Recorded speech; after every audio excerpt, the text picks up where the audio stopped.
Gaza City, Gaza Strip, Israel on Wednesday launched a program to provide shuttle service for Gazans who need to travel to the US Consulate in Jerusalem, an operation that could ease one of the many restrictions it places on Palestinians who want to exit the blockaded territory.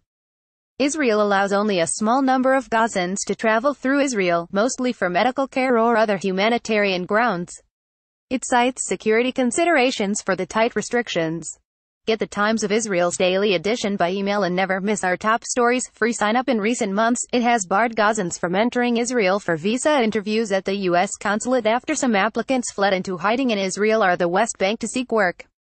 The restrictions have prevented several hundred people from applying at the consulate for visas to travel or study in the US.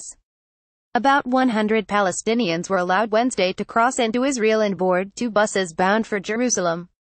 They were accompanied by officials from the Palestinian Civil Affairs Committee, an office that coordinates cross-border movement with the Israelis. Ahmed Oda, who went to the interview with his wife and teenage son, came home disappointed. Hoping to visit his brother, a U.S. citizen who lives in California, Oda said the entire family, including younger children who remained behind in Gaza, were turned down for visas after his interview. An illustrative photo of the U.S. Consulate in Jerusalem.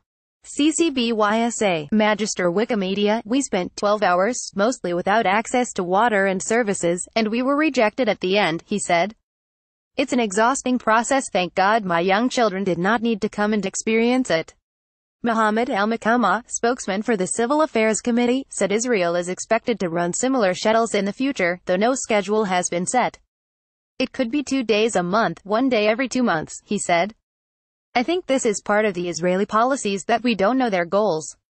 Wednesday's pilot program suffered a setback on its first day, however, with the apparent disappearance of 2 Gazans. Travelers on the shuttle said one man fled into a taxi at the border crossing, while a second person did not return on the bus. The travelers requested anonymity, fearing trouble with Israeli authorities. Kogat, the Israeli defense agency that coordinates cross-border movement, said Wednesday's shuttle came after months of work with both the American consulate and Palestinian officials.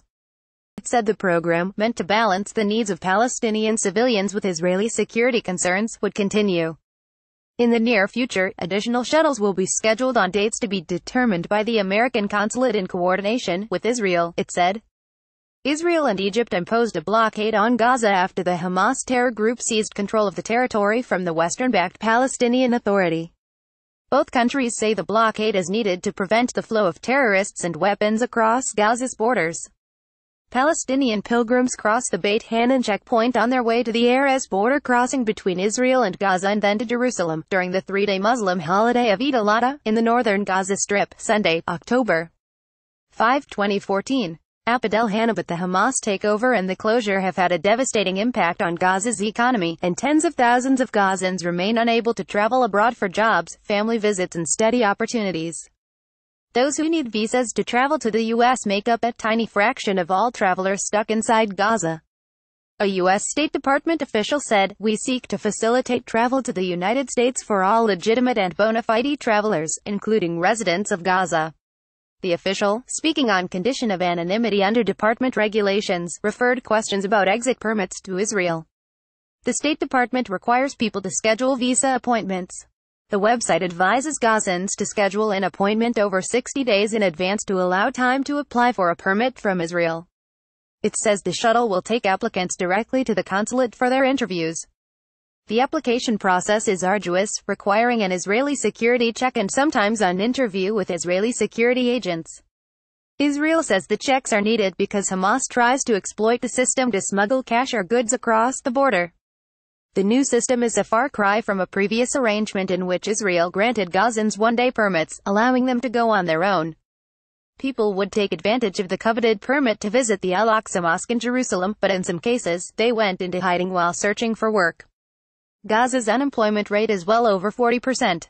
The new mechanism will strain the liaison committee staff who will accompany the interviewees back and forth, according to Al-Makama. Over 400 applicants are still waiting for their permits to be cleared.